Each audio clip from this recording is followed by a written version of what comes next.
This is an activity I call the zombie game, and it's a good energy raiser, and it encourages group collaboration and coordination.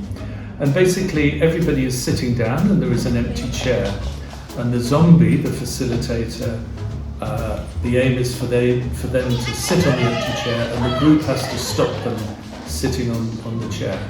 And this is a good way of encouraging a group rapport, a group dynamic, and reflecting afterwards. We can talk about how well did the group collaborate and coordinate, and were there leaders, were there followers, and what role did you play?